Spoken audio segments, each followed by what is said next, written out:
할렐루야. 저녁 드셨습니까? 못 드셨어요? 네. 이제 우리 기도드리고 하나님 찬양하겠습니다. 사랑과 은혜가 끝이 없으신 아버지 하나님 감사합니다. 아버지 하나님께서 불러주셔서 주일 이후로 3일 세상 살다가 주님 전에 나왔습니다. 이 시간 성령님 인도하여 주시고 함께 찬양드리고 하나님 말씀에 깊은 은혜가 있게 하시고 무엇보다 이 시간 주님께만 영광 돌리게 하여 주옵소서. 저희들 소망 담아 기도할 때 하늘 문을 여시고 응답하여 주시고 이 시간 저희들을 인도하여 주옵소서. 우리를 오늘도 끝없는 사랑의 품으로 안아주시는 예수님의 이름으로 기도드립니다. 아멘. 이 시간 마음과 함께 찬양합니다.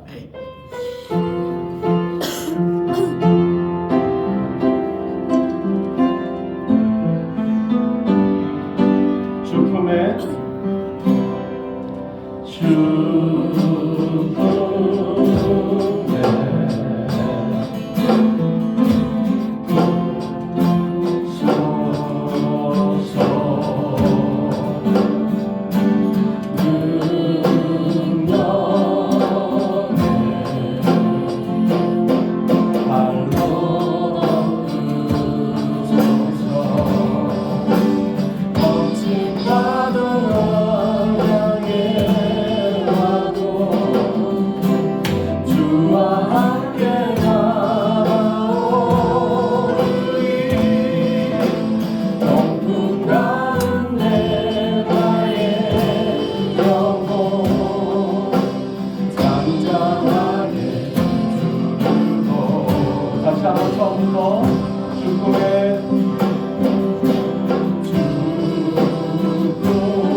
박수 치며 함께 찬양합니다.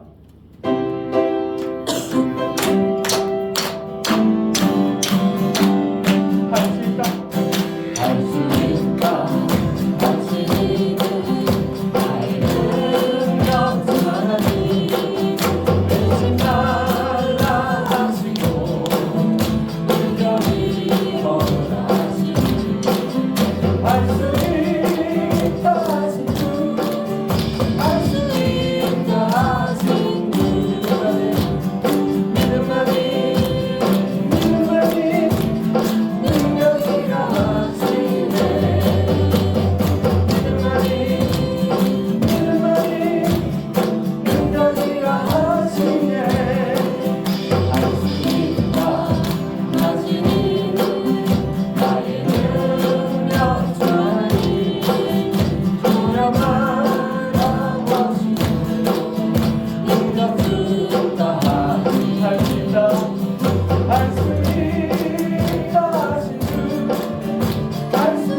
땅의 황망을 보시는 아버지 하나님, 고치시고 회복시켜 주시옵소서. 이 시간 저희들의 기도를 들으시고 오직 하나님의 때에 응답하여 주옵소서. 우리 잠시 기도드리겠습니다. 사랑과 끝이 없으신 아버지 하나님 감사합니다. 이 시간 저희들을 불러주시고 주님 전에 나와 찬양드리고 말씀 듣고 기도할 수 있는 시간을 허락하여 주신 것 더욱 감사드립니다. 이 시간 성령님 친히 인도하여 주셔서 아버지를 만나고 아버지의 사랑을 느끼며 다시 한번 주일까지 세상 사는 동안 새 힘 얻을 수 있도록 인도하여 주옵소서. 예수님의 이름으로 감사하며 기도드립니다. 아멘. 이 시간 함께 기도하실 때에 반갑습니다. 예수님만 바라봅시다. 이렇게 기도하시겠습니다. 반갑습니다. 예수님만 바라봅시다. 자, 우리가 함께 나누실 말씀 우리 한번 살펴보도록 하겠습니다. 마태복음 2장입니다.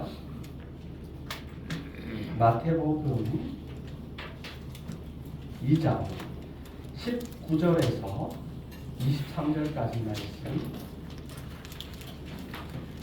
마태복음 2장 19절부터 23절까지의 말씀입니다. 글씨가 작으시면 앞에 화면 보시면 돼요. 제가 먼저 한 절, 여러분이 한 절 이렇게 교독하시고 마지막 23절은 한 마음으로 받들어 읽겠습니다. 이는 하나님의 말씀입니다. 헤롯이 죽은 후에 주의 사자가 애굽에서 요셉에게 현몽하여 이르되 일어나 아기와 그의 어머니를 데리고 이스라엘 땅으로 가라. 아기의 목숨을 찾던 자들이 죽었느니라 하시니 요셉이 일어나 아기와 그의 어머니를 데리고 이스라엘 땅으로 들어가니라. 그러나 아켈레오가 그의 아버지 헤롯을 이어 유대의 임금들을 듣고 거기로 거기를 무서워하니 꿈에 지시하심을 받아 갈릴리 지방으로 떠나가 함께 있습니다. 나사렛이라는 동네에 가서 사니 이는 선지자로 하신 말씀에 나사렛 사람이라 칭하리라 하심을 들으러 함이라. 아멘. 오늘 설교의 제목은 무엇이죠? 나사렛 예수. 신약성경 이제 마태복음 강의 두 번째 시간입니다. 사실 한 절 말씀을 가지고도 뭐 1시간 아니라 2시간 계속 말씀을 묵상할 수 있는데요. 그렇지만 제한된 시간이 있기 때문에 최대한 우리가 평소에 생각하지 않았던 부분, 그리고 알고 있어도 다시 은혜 받을 만한 부분을 생각해 보려고 합니다. 우선 마태복음 2장에는 동방박사들이 아기 예수께 경배하고 또 유대인의 왕이 났다는 소식을 들은 헤롯의 거의 광적인 반응, 그리고 아기 예수님께서 애굽으로 피신 가셨다가 다시 나사렛에 정착하는 등의 내용이 기록이 담겨 있다고 할 수 있습니다. 이것을 통해서 왜 마태복음의 2장에 그런 내용을 기록했느냐? 예수께서 진정한 이스라엘의 왕이라는 사실을 알려주는 것과 동시에 베들레헴에서 태어난 예수께서 왜 나사렛 예수라 불렸는가? 왜 나사렛 사람이라고 불렸는가? 하는 이유를 설명해 주고 있습니다. 동방에 큰 별이 나타났고 동방박사들이 그 별을 보고 유대인의 왕이 되실 아기 예수님의 탄생을 보려고 예루살렘에 왔습니다. 동방박사들이 이 일을 헤롯에게, 왕에게 가서 타지에서, 머나먼 타지에서 왔으니까 아기 예수님이 계신 곳이 어디입니까? 라고 물었다라는 내용이, 혹시 알면 가르쳐 주세요, 알려달라는 내용이 1절에서 3절 말씀. 그리고 헤롯은 동방박사들을 보내면서 그 예수님 찾거든, 나한테도 알려주시오. 그러면 내가 그분께 경배하겠소 라고 알려달라고 오히려 부탁하는 내용이지요. 그렇지만 이 헤롯은 예수님께 경배할 목적이 아니라 그 예수님을 살해할 목적. 내가 왕인데 누가 또 왕이 있단 말이야? 살해할 음모를 가지고 있었죠. 그래서 꿈에 동방박사들이 그곳으로 가지 말고 돌아서 딴 길로 가라고 하나님의 감동으로 피하는 내용이 4절에서 마태복음 2장 4절에서 12절에 기록되어 있습니다. 그리고 헤롯은 1절에 말씀드린 기억이 있죠. 2살 이하의 남자아이들, 애기들을 모두 죽인다는 내용이 13절부터 18절 말씀에 기록되어 있고, 그리고 우리가 함께 읽은 오늘 본문은 세월이 흘러서 헤롯이 죽고 나서 요셉과 마리아는 애굽에서 돌아와서 나사렛에 정착했다, 살았다라는 내용이 우리가 함께 읽은 본문 내용에서 마태복음 2장의 말씀입니다. 우리가 1절에 살펴보면 1절에 보면 헤롯 왕 때에라고 기록되어 있죠. 처음에 마태복음 2장 1절 처음의 시작이 헤롯 왕 때에라고 이렇게 되어 있습니다. 마태는 예수님의 탄생 시기가 헤롯이 통치하고 있던 기간 중이었다라는 사실을 간과하지 않았습니다. 그래서 헤롯 왕 때라고 기록을 했는데, 그러면 마태가 헤롯 왕 때에 무슨 일 때문에 헤롯이라는 사람이 다스리는 그때의 상황이 어떠했으며 그 상황 가운데 예수님이 오셨다라는 것이지요. 헤롯은 사실 유대인, 이스라엘 사람은 아니었습니다. 이스라엘 사람은 아니었습니다. 그런데 이스라엘의 다스림이 어떻게 해요? 이스라엘의 범죄로 말미암아 사실상 실질적인 다스리는 권한은 이방 사람에 넘어갔다는 것이고요. 보시면은 창세기 49장 10절 말씀에 보면 야곱이 규가 유다를 떠나지 아니하며 통치자의 지팡이가 그 발 사이에서 떠나지 아니하기를 누가 오기까지? 실로가 오기까지. 예, 여기서 말하는 실로가 메시아라는 의미와도 크게 다르지 않다고 많은 분들이 말씀하시고, 오늘 보시는 창세기 49장 10절의 말씀은 야곱이 하나님의 감동으로 예언되는 것이 성취되는 장면이 오늘 마태복음 2장의 말씀에 그대로 이어지고 있다는 말입니다. 헤롯 자꾸 이야기하는데, 이 헤롯은 우리가 세계사 그리스 로마를 배울 때도 등장하는 이름입니다. 신약에서는 이 헤롯이라는 말이 모두 45번 등장하는데, 신약 성경에 등장하는 헤롯의 인물은 모두 6명입니다. 첫 번째 헤롯 대왕은 예수님 탄생시, 그러니까 우리가 함께 읽었던 요때 헤롯 대왕이 BC 37년에서 4년 사이에 있었던 인물이고요. 두 번째 헤롯 아켈라오라는 사람이 있었습니다. 그러니까 헤롯의 아들이죠. 우리도 일본 같은 경우도 그렇고 외국 같은 경우에도 마찬가지고 아버지의 이름을 그대로, 우리로 말하면 성씨를, 지금은 시대가 바뀌었습니다만 상황이나 형편에 따라서 어머니의 성을 따르는 시대이기도 합니다만, 또 어떤 나라는 부모님 성씨가 싫으면 자기 이름 성씨를 가지겠다라고 이야기하면 그렇게 되는 경우도 있었는데, 두 번째는 헤롯 아켈라오를 말하고요. 세 번째는 헤롯 안디바라는 사람이 있습니다. 마찬가지로 갈릴리의 분봉함으로 있을 때 이 헤롯이 세례 요한을 죽였습니다. 이 헤롯이 세례 요한을 살해했던 그 인물이고, 그 다음에 헤롯 빌립이라는 사람이 있습니다. 헤롯 가문의 빌립, 마찬가지로 클레오파트라의 아들입니다. 헤롯의 아내였습니다. 그런데 그렇게 큰 영향력을 미친 인물은 아니었고, 헤롯 중에 그 다음에 정말 유명한 이름 아그리빠는 많이 들어보셨을 거예요. 이 아그리빠는 미술하는 친구들, 서양화하는 친구들은 대생할 때 아그리빠를 빼고 하지 않기 때문에 많이 아는 이름입니다. 헤롯 대왕의 아내들 중에 미리암네 사이에서 태어났고, 할머니와 아버지가 할아버지 헤롯 대왕에게 살해당하는 비극을 겪은 왕자이기도 합니다. 왕이 된 후에는 야고보를 죽이는 비극의 주인공입니다. 그리고 마지막으로 헤롯 아그리파 2세가 있습니다. 헤롯 대왕의 우리가 본문의 증손자쯤 된다고 보시면 될 것이고요. 사도행전 26장에서 바울이 만났던 인물입니다. 그때 거론되는 인물은 헤롯입니다. 이제 1절 말씀을 한번 보시겠습니까? 1절에 어디에서요? 색칠한 유대 베들레헴에서, 유대 베들레헴에서, 그냥 베들레헴도 아니고 유대 베들레헴에서라는 단어가 함께, 유대와 베들레헴이 함께 쓰이고 있습니다. 위치적으로는 갈릴리 호수 근처예요.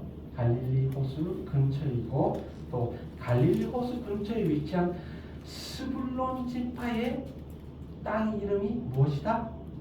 똑같은 이름이 베들레헴이라는 데가 있었습니다.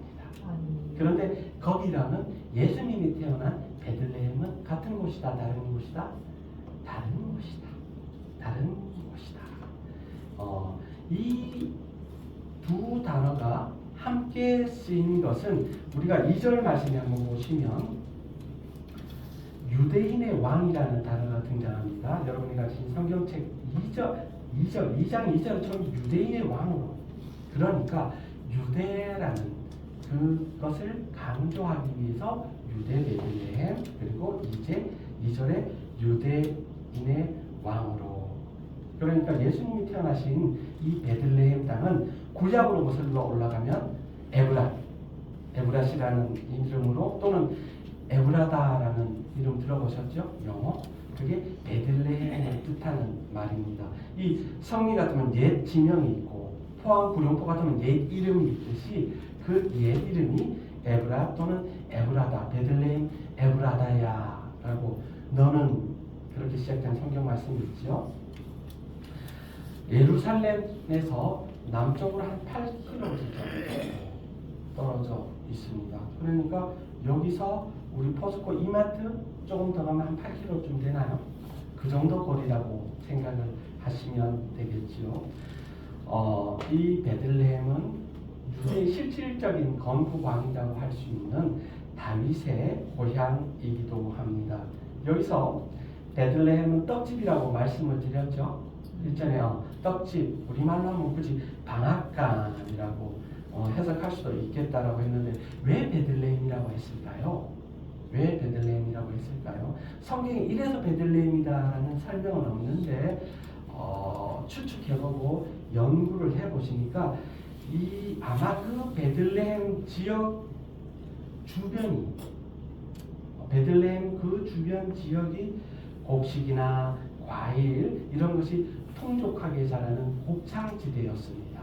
그러니까 옛날에 곡간에서 인심 난다라는 그런 말이 있지 않습니까? 주변에 먹을 것이 많고 인심이 넉넉하니까 그래서 베들레헴이다라고 이름이 붙여졌다라고 연구하시는 분이 있습니다. 누가복음 2장 말씀입니다. 우리 함께 화면을 보시고 읽어보실까요? 시작.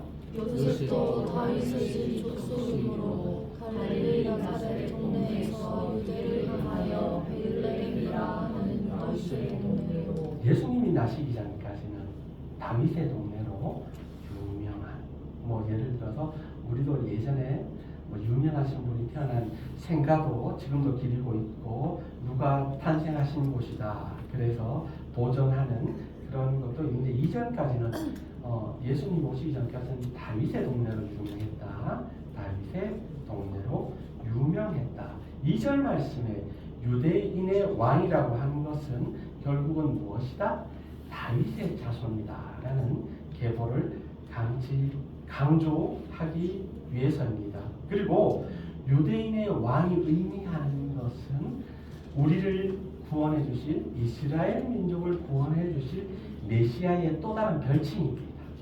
메시아의 별칭이 유대인의 왕이라고 그렇게들 이해를 하고 있었습니다. 그런데 만약 이 유대인의 왕이라는 이름은 영광의 이름, 우리를 구원해 주시는 감사하신 이름인데도 불구하고 마태복음 27장 37절에 그의 머리 위에는 유대인의 왕 예수라 쓴 궤패를 붙였더라. 네가 왕이야? 그렇게 무력하고 십자가 이렇게 죽어가는 미약하고 힘없는 당신이 과연 왕이라는 말이냐라는 조롱의 의미로 죄인이 죽으니까 죄패를 그렇게 붙였던 것이지요. 하지만 어리석은 인류는 몰랐던 것입니다. 그 죽으심으로 말미암아, 아니 죽으심 이후에 부활하심으로 말미암아 왕이시라는 사실을 다시 한번 온 인류에 선포하셨던 것이지요. 우리가 마태복음을 지금 계속 공부를 하고 있는데요. 마태복음만이 이 동방 박사들의 방문 기록을 하고 있습니다. 다른 복음서에는 이 동방 박사들의 기록은 예수님이 나시고 베들레헴은 이야기는 있으나 이렇게 동방 박사들이 와서 유대로 오셨다라든가 이런 디테일하고 그런 사건들을 기록하고 있지는 않은 것입니다. 이 동방 박사들의 기록을 어떤 분은 이렇게 말씀하셔요. 이 사람들은 유대인의 왕을 보기 위해 수천 마일, 수천 킬로를 여행했다. 마침내 그분을 발견했을 때 그들은 큰 기쁨과 경배, 예물로서 응했다. 이는 오늘날 사람들이 흔히 주님께 나아가는 태도와 아주 다르다. 오늘날 많은 사람들이 주님께 나아가는 태도와 아주 다르다. 어떤 이들은 하나님께서 우리를 찾아오시고 그 하나님에 대해 스스로 설명해 주시며 자신이 누구인지 입증하시고 그리고 우리에게 선물을 주시기를 기대합니다. 무슨 말이냐면 하나님 아버지 제발 들어주세요. 이거 해주세요. 저거 해주세요. 저것도 좀 해주세요. 내가 이렇게 기도하고 있으니까 허리업 서둘러서 내게 오셔서 내 문제 좀 해결해 주세요. 라는 의미로 하나님을 퇴색시키고 전락시키고 있지 않은 반성의 의미로 그렇게 이 말을 하고 있지 않은가. 동방 박사들은 너무 기뻤고 그 귀한 것들을 드리기 위해서 경배하기 위해서 예수님께 찾아왔는데 오늘날 많은 사람들은 해결하려고 문제 있으면 해결사를 고용하듯이 아니면 심부름센터에 사람들에게 심부름을 시키듯이 아니면 요즘 너무 대중화되어 있는 킥 서비스 부르듯이 하나님께 이것 좀 해주실래요? 그렇게 찾아오고 있지 않은지 저부터 되돌아보게 되는 것이지요. 그러나 참 박사들은 오늘날도 여전히 그들이 무엇을 얻을 수 있는지에 대해서가 아니라 우리도 마찬가지로 이 시간 예배 드릴 때 하나님께 무엇을 얻을 수 있는지 내 삶에 조금이라도 이익이 될 수 있는 부분이 있는지가 아니라 하나님이 어떤 분이신가 그 예수님은 어떤 분이신가 더 알고 싶고 아멘. 하나님을 더 사랑하고 싶어서 아멘. 나오는 발걸음이 더 하나님이 기뻐하시는 뜻이 아닌가. 신학을 하면서 신학교에서 예로 들고 공부하는 것들 중에 목사님들 중에 하나 교단은 다릅니다만 옥하는 목사님을 개인적으로 참 그렇게 많이 존경하고 흠모하고 다른 분들 말씀은 설교 말씀은 사실 안 듣습니다. 제가 목사가 다른 분들 설교를 왜 안 듣느냐 하면 뺏기고 따라할까 봐. 설교가 너무 넘쳐나는 시대에 하나님 말씀을 하면 말씀 전하시고 정말 대단한 분들 많으시지요. 귀 쏙쏙하고 진짜 어쩜 저렇게 말씀을 전하시지라는 분들이 참 많습니다만 사람인지라 듣다 보면 제 속에 감동으로 박히고 은혜가 되는 것까지는 좋은데 이게 제가 받은 감동이 아니라 그분이 성령의 감동을 통해서 전해주신 거기서 교훈으로 삼고 넘어가야 되는데 유혹이 있단 말입니다. 그분처럼 전하고 싶고 그분 말씀으로 오래전에 선교, 신학, 기독교 윤리를 가르치던 지금 청주에서 목회하시는 홍콩 선교사 출신 목사님이 계십니다. 참 인자하시고 성품도 좋으셔요. 그런데 이 목사님이 주일 설교를 마치고 나니까 마침내 알아냈는데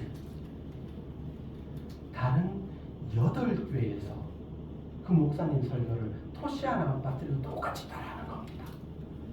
알고 보니까 신학교, 친한 친구, 베스트 프렌드 8이서 그 목사님이 이번 주에 설교하면 그걸 그대로 텍스트를 뺏겨서 그 다음 주에 공유하면 각자 다른 교회 담임 목사들이니까 그 다음 주에 그 설교를 그대로 하는 겁니다.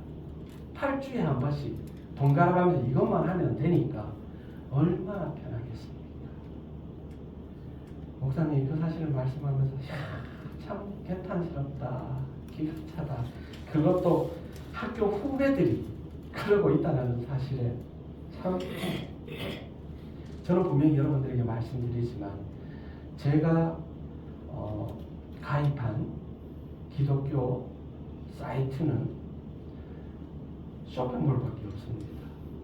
가피플몰이라고 전도용품 이런 거 좀 싸게 사볼까 싶어서 그리고 다른 거 주보용지 시내 기독교 서점 왔다 갔다 하는 기름값이나 받아보는 이거나 똑같기 때문에 그거 가입했고 이제 성경책을 구입할 수 있는 그 사이트 VIP입니다. 성경을 얼마나 많이 샀든지 VIP라네요. 그거 하나 그리고 이제 여러분들한테 뭐 선물 드릴 수 있는 연말에 말씀하는 그거 외에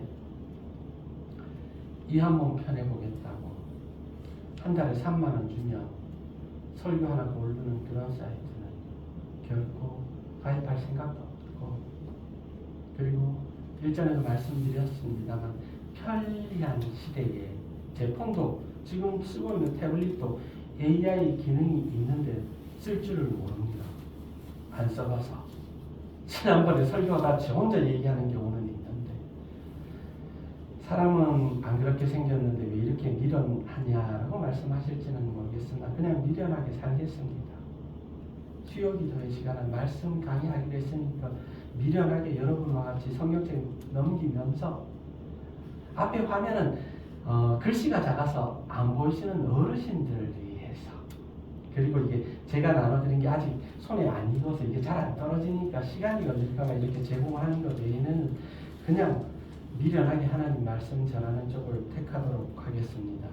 마태복음에는요 다른 복음서와 다른 특징들이 여러 가지가 있습니다. 그 사건이 모두 9가지가 다른 복음서에는 없어요. 작아서 안 보시죠? 첫 번째 요셉의 꿈을 다루고 있어요. 1장에서 다른 마가복음이나 누가복음 이 부분은 없어요. 그리고 박사들이 방문한 2장 1절에서 12절에도 다른 사복음서 중에서는 기록이 전혀 없습니다. 그리고 애굽으로 피난한 사건도 우리가 오늘 읽은 이 본문에만 기록되어 있지 다른 본문에는 없어요. 마가복음에도 없고 요한복음에도 없는 내용입니다. 그리고 참 비극입니다만 유아들을 살해했다는 학살했다는 내용도 마태복음에만 기록되어 있고요. 그리고 빌라도의 아내가 꿈을 꾼 내용 그리고 또 다른 부활 결국 부활을 이야기하는 것이죠.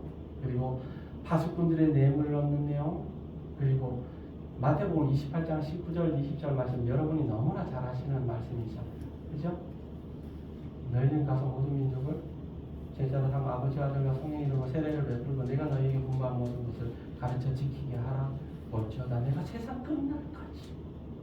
거기서 모든 민족을 제자로 삼고 아버지와 아들과 성령의 이름으로 세례를 베풀어라. 그걸 강조하는 것.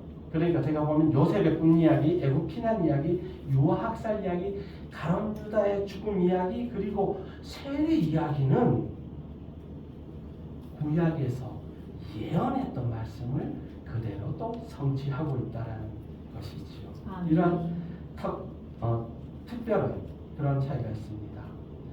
아까 동방 박사들의 경배 이야기, 예배 이야기를 했는데 로버트 웨버라는 신학자는 이렇게 말씀하셨어요. 우리 이거 성경은 아닌데 함께 읽어보실까요? 예배는부터 시작. 예배는 하나님과 그 백성 사이의 만남으로 그때 예배자는 삶의 의미와 목적을 주시는 그분과 개인적인 접촉을 갖게 됩니다. 이 만남에서 예배자는 타락한 세상에서 소망을 가지고 살아갈 수 있는 힘과 용기를 얻게 됩니다. 이해가 되시죠? 크게 어렵지는 않습니다. 저도 이 말씀을 웨버의 이야기를 다시 한번 생각하면 그렇구나.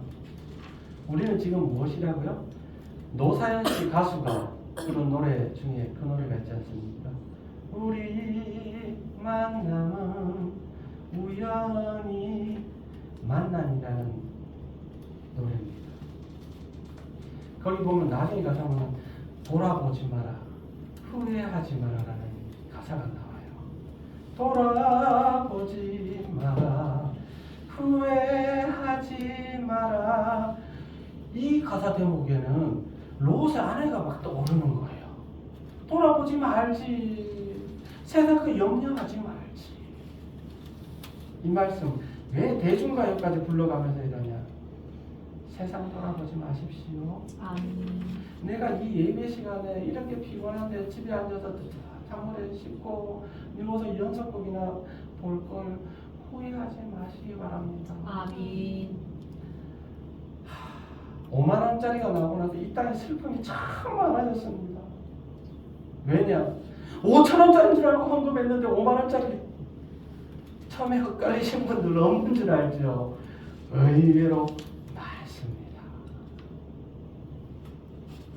헌금 물리시는 분도 여러분 있었습니다. 헌금을 물리다니요. 아니 5천 원이라고 넣었는데 5만 원짜리 들어가서 재정위원 집사님하고 싸우고 내 다음 주에 교회 나오나 봐라. 그런 분이 있었을까요? 없었을까요?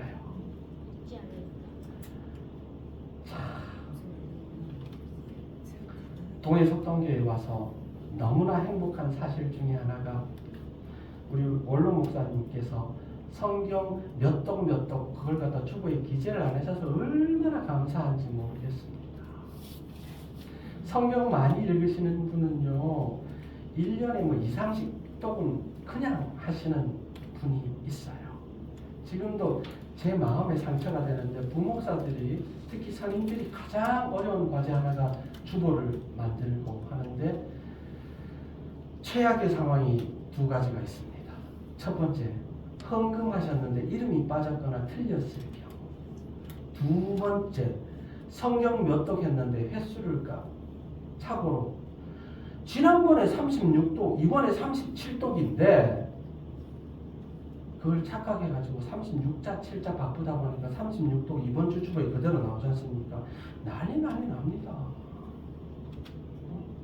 내가 성경을 36독에 하고 37독 37번 읽었는데 부목사라는 사람이 주보를 하나 제대로 못 들어서 36독을 해놨다고.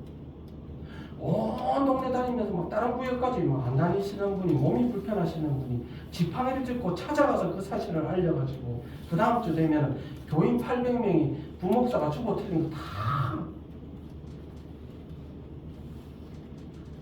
그래서 다짐했습니다. 성경을 읽으면 절대로 몇 번 읽었다 자랑하지도 말고, 성경을 필사했으면 몇 번 했다 노트하는 어른들 같은 기념할 만합니다. 얼마나 대단합니까? 나만 알고 한평생 여러분이 이제 저랑 같이 신앙생활 불만일 수는 있겠으나 어려운 사람도 없고 어디 가서 봉사하면 동해 석동교회 청년부, 아동부, 봉사단 이런 현수막 없습니다. 하나님만 아시면 되지 않을까?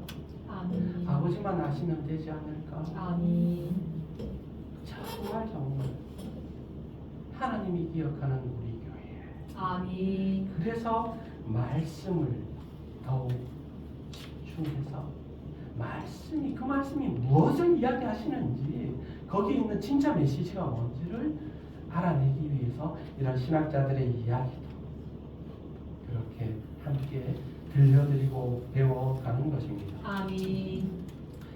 헤롯 왕과 온 예루살렘이 듣고 어떻게 했다고요? 소동한지라. 소동이 뭐죠? 난리 6.25때 난리는 난리도 아니라는 얘기지요.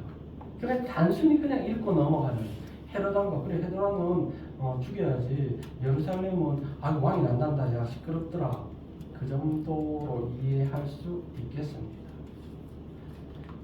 헤롯 왕과 온 예루살렘이 듣고를 일단 딱 잘라서 보면 한글 개혁 성경에 이 부분이 번역이 채되지는 않았습니다만 이거는 처음의 의미와 반대가 되는 거예요. 동방박사들이 유대인의 왕으로 오신 예수께 경배라는 의미는 뭡니까? 좀 더 엄숙하고 거룩하고 감사하고 은혜로운데 이 헤롯 왕의 분위기는 어떻습니까?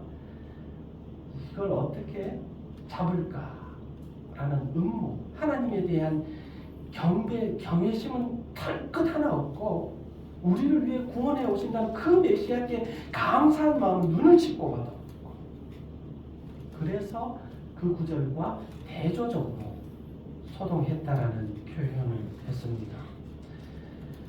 유대인의 왕 탄생 소문은 헤롯 왕이 당시의 나이가 70세였는데 지정신이 아니었습니다.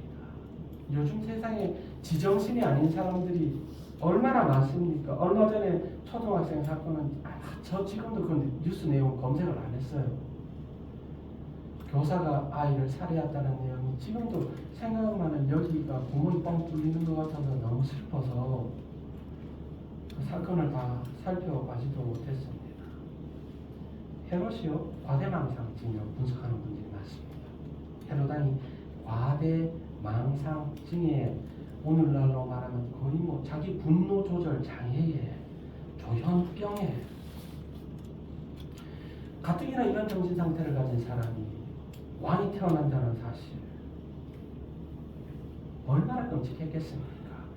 그래서 2살 이하에 1살 이하도 아니고 동방박사 시점으로 3개월, 1개월도 아니고 하여튼 똥쟁이들, 깐난아기들은 다 죽이라고 이야기를 했던 겁니다. 제정신이 아니었던 것이지요. 그와 더불어서 예루살렘이 들었어요. 예루살렘이 들었다라는 것은 예루살렘 백성들을 이야기하는 겁니다. 예루살렘에 사는 이스라엘 사람, 이방인들도 있었지만 이 사람들이 왜 소동을 했겠습니까? 왜 소동했겠습니까? 헤롯을 알아요. 헤롯을 알아요. 그 헤롯이라는 왕의 그 사이코패스를 안단 말입니다. 그 사람이 왕이 태어난다 소문을 들었으니 야야야 큰일 났다. 피바람이 몰아치겠구나. 이 사이코가 무슨 짓을 할까?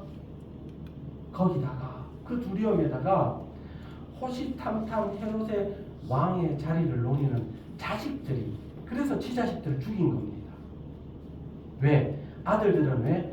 이 아버지가 제정신이 아닌 걸 알기 때문에 언제 자기를 죽일지 모르기 때문에 죽지 않으려면 먼저 아버지를 죽여야 되겠다는 생각을 갖고 있는 아들도 있었을 것입니다. 그래서 소동하다라는 원어는 타라소라는 헬라어가 쓰였습니다. 소동하다라고 한글로 기록되어 있는데 이 타로소는 어떤 의미냐면 막 뒤흔들리는 거 있지 않습니까? 지진이 일어났을 때 우리가 놀이기구 중에 이런 거 막 흔들리는 놀이기구 탔을 때 거기다가 심리적으로는 당황하게 한다라는 의미도 있고요. 거기다가 무섭게 하다라는 의미가 있습니다. 소동한지라라고 기록되어 있는 한글 성경 막 뒤흔들고 너무나 황당하고 우리 포항에 지진 났을 때 생각하면 어때요? 그때 계셨습니까? 저는 포항에 살지는 않았는데 많은 부교역자들이 그래서 포항 경주 지역은 사역지로 예외로 둔 저 역시 마찬가지였습니다. 기피 지역이었습니다. 지진 난다더라 그런 소문들이 있어서. 그런데 이사 온 것은 어디입니까?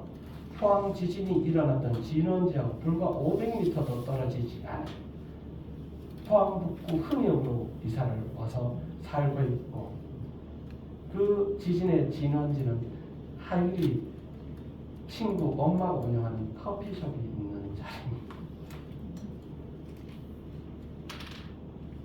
지금 생각해보면 아유 어리석었다. 하나님의 인도하심을 따르지 못한 어리석음도 있었죠. 그럼 진작 여러분들을 만날 수도 있었을 텐데 포항이 좀 더 일찍 왔습니다. 그런데 하나님의 때가 아니었기 때문에 그렇게 돌아왔다라고 생각합니다. 소동이라는 의미를 이해하시죠? 그냥 단순히 웅성웅성 시끌시끌이 아니라 완전 지진 났을 때처럼 난리가 났었다. 왜? 해로 때문에 무섭고 죽을 수도 있는 그 정도로까지 사람들이 위기를 느꼈다라고 생각을 하시면 돼요. 10절에 보면 한번 읽어보실까요? 시작. 그들이 너를 보고 매우 크게 기뻐하고 기뻐하더라. 기뻐하더라. 기쁨을 뜻하는 헬라어는 카라라는 그런 용어를 씁니다.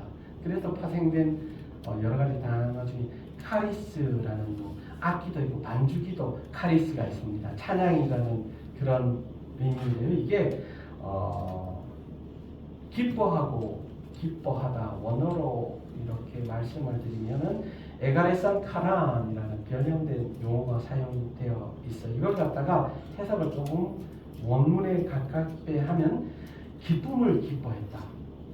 한글로는 좀 이해가 쉽지 않죠? 기쁨을 기뻐했다. 그런데 영어로 하면 they rejoiced with joy로 해석을 할 수 있어요. 그만큼 기쁨이 차고 넘쳤다라는 의미죠. 본문의 박사들이 거의 막 너무 기뻐서 막 안달을 벅걸. 우리 최 집사님 같으면 첫째가 태어났을 때, 둘째 셋째는 미안하면 첫째를 안았을 때 그 느낌 기억나십니까? 기억이 안 납니까? 아빠 오늘 저녁에 간식이 없겠는데요. 숨이 멎을 것 같은 그 기쁨. 박사들이 느꼈다. 그래서 기뻐하고 기뻐. 아멘. 다시 한번 대조해서 박사들은 이방인 아닙니까? 하나님도 제대로 모르는데 구주가 나신다는 그 말씀 그 별 하나만 보고 그 멀리서 와서 이렇게 기뻐했는데 정작 믿음의 자손이라고 하고 하나님 잘 믿는다는 그들은 소동했다라는 것이죠. 우리를 위해 구주가 오셨다는 사실에 감사는커녕 자기 죽을까봐 벌벌 떨고 있었다라는 사실입니다. 15절 말씀 한번 읽어보실까요? 시작. 여호와께서 이와 같이 말씀하시니라. 라마에서 슬퍼하며 통곡하는 소리가 들리니 라헬이 그 자식 때문에 애곡하는 것이라. 그가 자식이 없어져서 이루어받기를 거절하는도다.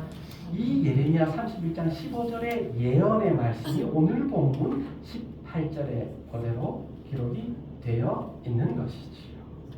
그러니까 하나님이 주신 예언의 말씀이 그대로 성취가 되었는데, 그러면 주전 586년 이전에 선포하신 예언의 말씀이 이제 성취가 되었습니다. 왜 라헬이고 왜 라마일까요? 읽기는 읽어봤는데 거기서 잠깐 설명드리면, 여기에서 라헬은 누구의 아내? 야곱의 아내이고요. 요셉과 베냐민의 모친이라는 것은 알 수 있는 것이죠. 이 라헬이 성경 역사관에서는 유대인의 전형적인 어머니를 대표하는 겁니다. 한국의 대표적인 어머니 하면은 신사임당 이야기하고 한석봉의 어머니로 것들을 말씀하는 것 이상으로 라헬은 이스라엘의 어머니로 그렇게 사랑받고 있습니다. 그리고 여기는 라마는 베냐민 지파의 성읍입니다. 여호수아서 18장 25절에 기록되어 있는데 예루살렘하고 베들레헴으로 가는데 가깝고 우리가 베델로 돌아가자 할 때 그 베델로 가는 도중에 이 라마가 있습니다. 그리고 여기 라마가 기록되어 있는 것은 이 라마 근처에 라헬의 무덤이 있는 라사라는 지역이 있는 것이죠.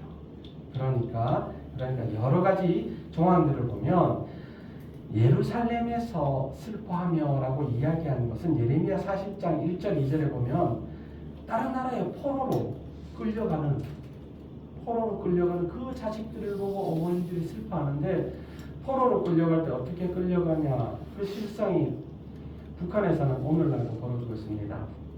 중국 국경으로 탈북한 탈북민들이 북한에서 공안들이나 잡혀서 올 적에 끌려올 때 어떻게 끌려오는지 아십니까?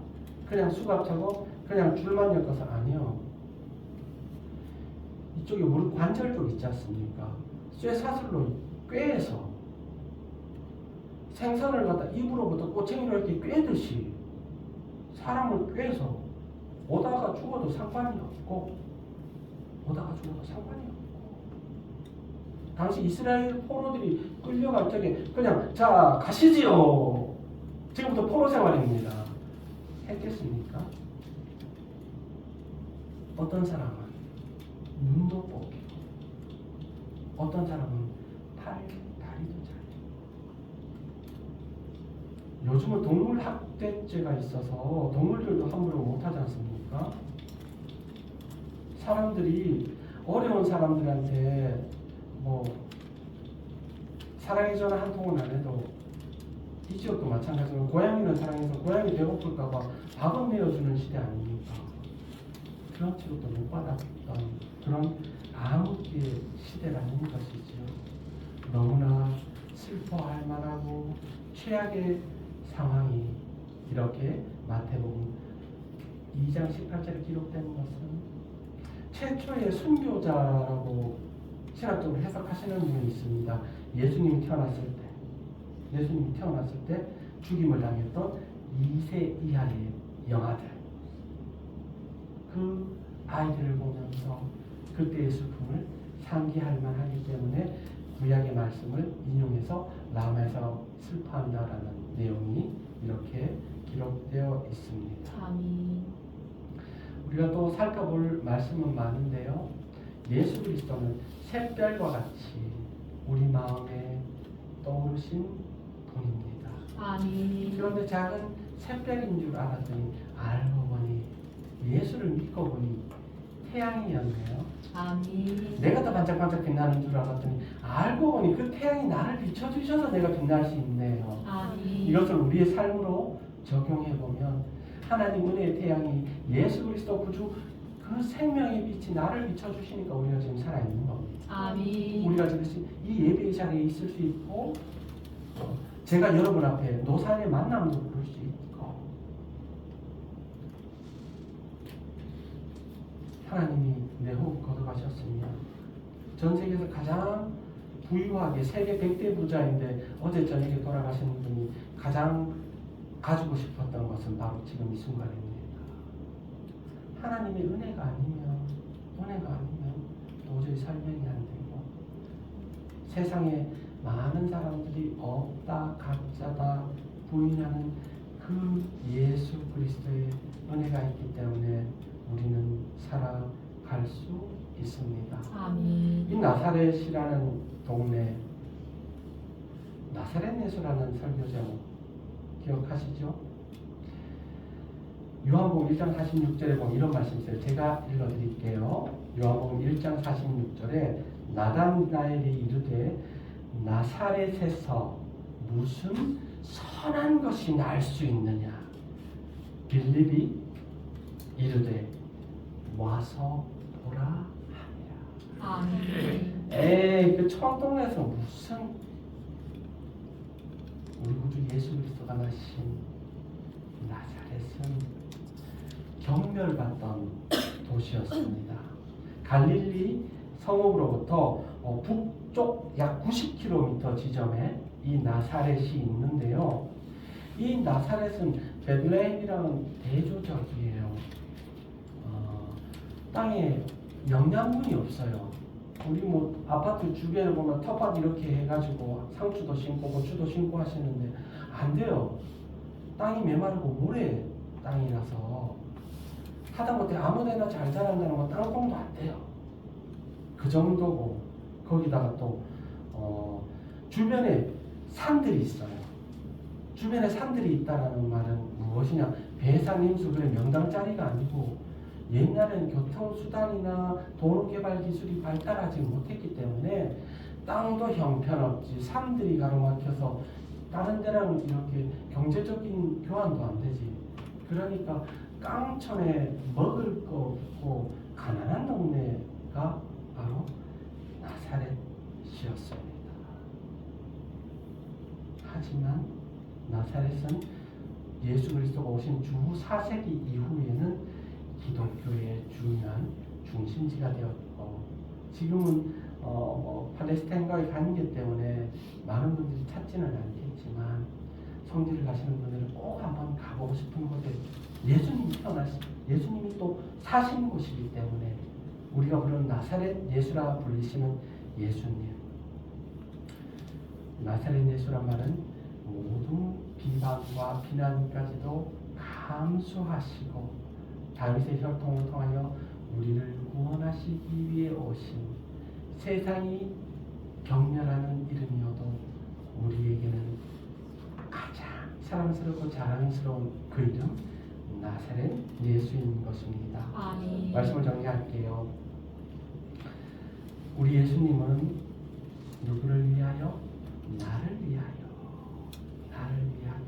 오셨고, 아기 때부터 또 예수님이 오시기까지 피바람이 불고 피난을 가고 갖은 고초를 겪었습니다. 그렇지만 예수님께서는 그 모든 고통도 온전히 감당하신 것은 나를 구원하시기 위해 오셨다고 하셨잖아요. 나를 위해 구원하기 위해 오셨다는 말씀은 여러분을 사랑하신다는 말씀입니다. 우리가 함께 예배하고 말씀을 보는 이 이유는 무엇입니까? 나를 사랑하기 때문입니다. 아멘. 돈 있으면 명품백 사줄 수 있고 비싼 음식은 할 수 있지만 구원은 줄 수 없습니다. 우리에게 구원을 선물하신 예수 그리스도께서 지금 이 시간 다시 한번 말씀을 통해 여러분을 사랑한다라고 말씀하시고 계십니다. 나사렛 예수는 우리의 자랑입니다. 아멘. 기도드리겠습니다. 사랑과 은혜가 끝이 없으신 아버지 하나님 감사합니다. 오늘도 말씀으로 역사하여 주시고 저희들을 은혜로 품어주신 것 감사드립니다. 나사렛 예수, 모진 고난 고초도 우리를 사랑하셔서 다 감당하신 예수님을 사랑합니다. 주님, 이 마음 변치 않게 하여 주옵소서. 예수님의 이름으로 기도드립니다. 아멘. 찬송가 부르시기 전에 광고 말씀 전해드리겠습니다. 7장 부르신 후에 주님 가르쳐 주신 기도로 마치겠습니다.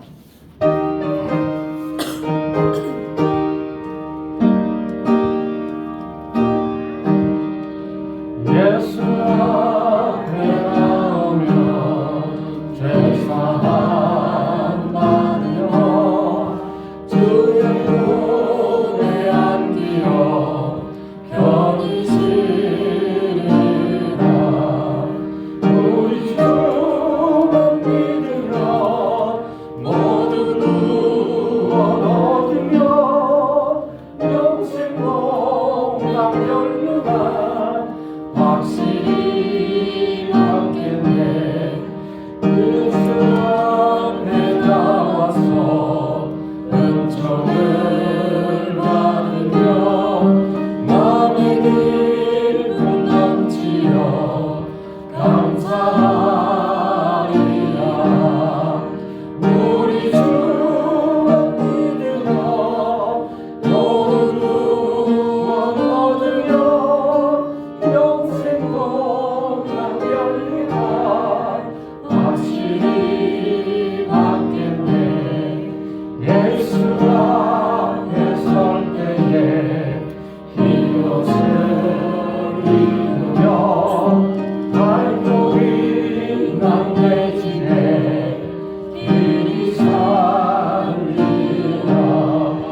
하늘에 계신 우리 아버지 이름을 거룩하게 하시며 아버지의 나라가 오게 하시며 아버지의 뜻이 하늘에서와 같이 땅에서도 이루어지게 하소서.